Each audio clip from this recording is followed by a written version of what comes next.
Welcome to Priya kitchen. ఎలా ఉన్నారు మీరంతా? ఈరోజు తోటకూరతో లివర్ ఫ్రై. తోటకూర లివర్ అన్నమాట. అలా తోటకూర లివర్ లాగా దీన్ని తయారు చేసి దీన్ని ఫ్రై చేస్తాం. అది ఏ విధంగా చేయాలో నేను ఇప్పుడు చూపిస్తాను మీకు. ఇలా దీన్ని మిక్సీ జార్లో వేసేసుకుని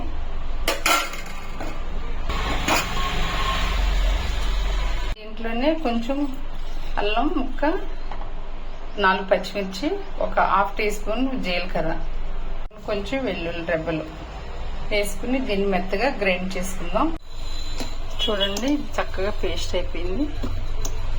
చాలండి, ఇది పచ్చిమిర్చిని పోయేటట్టు చేసుకుంటే సరిపోతుంది. ఇందులో చేసుకుని బాగా కలుపుకోవాలి. ఈ టేస్ట్ సరిపడగా సాల్ట్ వేసుకోవాలి. ఇందులో స్టవ్ మీద ఇడ్లీ పాత్ర పెట్టుకుని ఇందులో వాటర్ పోసుకుని కొంచెం దీన్ని ఆయిల్ వేసుకుని స్టీమ్ మీద కుక్ చేసుకోవాలి. ఇలా పలుసుగా, మరి పలుచగా ఉండకూడదండి, ఇలా ఉండాలి.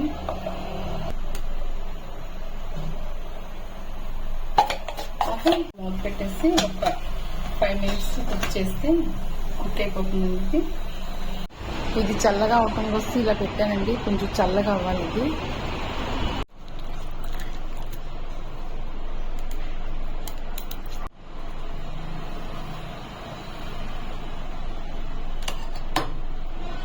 ఈ రకంగా ముక్కలు ఈ రకంగా కట్ చేసుకోవాలి.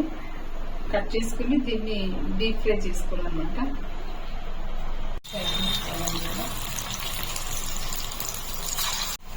చూడండి చక్కగా ఇలా ఫ్రై అయిపోయినాయి. ఇలా తీసి పెట్టేసుకున్నాం. ఫేక్ లివర్ ముక్కలు అనమాట ఇవి. చూడండి ఎంత చక్కగా ఉన్నాయో.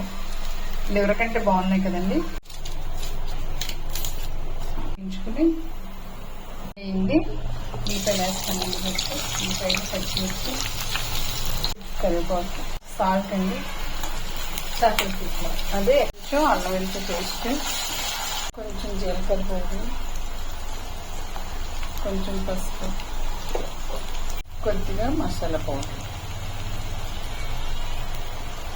ఇప్పుడు పెరుగు వేసుకోవాలండి. గ్రేవీ చూడండి చక్కగా ఉడికిపోయింది. ఆయిల్ పైకి తేలుతుంది. ఇప్పుడు ఈ ఫేక్ లివర్ ముక్కల్ని ఇందులో వేసేసుకోవాలి.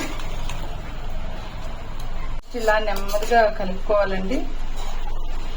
ఇష్టం వచ్చినట్టు కలిపేస్తే మళ్ళీ విడిపోవటానికి ఆస్కారం ఉంది. చాలా హెల్దీ, చాలా ప్రోటీన్, ఐరన్ అన్నీ ఉంటాయి ఇందులో. తోటకూర ఇష్టం లేనప్పుడు కూడా చక్కగా ఇలాగా పెడితే ఈ తోటకూర అని కూడా అనుకోదు. చక్కగా కొంచెం డీప్ ఫ్రై అయిన తర్వాత ఇంకా ఆపేసుకోవటమే. అంతేనండి, అయిపోయింది లివర్ ఫ్రై. చూడండి చక్కగా ఎంత బాగుందో.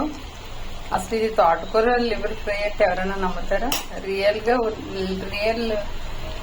గా ఉండే లివర్ ఫ్రై కూడా ఈ రకంగా ఉండదన్నమాట. అండి అయిపోయింది లివర్ ఫ్రై. చూసారు ఎంత బాగుందో, ఎంత చక్కగా వచ్చిందో. టేస్ట్ కూడా చాలా అంటే చాలా బాగుంది. ఇంకా నేను స్టవ్ ఆపేస్తున్నాను. ఇది అసలు తోటకూరతో తయారు చేసిన లివర్ ఫ్రై అని ఎవరు అనుకోరు. అసలు టేస్ట్ కూడా లివర్ లాగే ఉందండి ఫ్రై. అసలు ఈ విధంగా మీరు ట్రై చేయండి. తోటకూర ఇష్టం లేని కూడా చక్కగా తింటారు. ఇలా ట్రై చేసి మరి నాకు కామెంట్ చేయండి ఎలా ఉందో. మరి నా ఛానల్ని కొత్తగా చూసిన సబ్స్క్రైబ్ చేయండి, సపోర్ట్ చేయండి. Thank you. మరి కొన్ని వీడియోలతో మళ్ళీ కలుద్దాం. Thank you. ఇదిగోండి ఎంత బాగుందో చూసారా. టేస్ట్ కూడా చాలా బాగుందన్నమాట.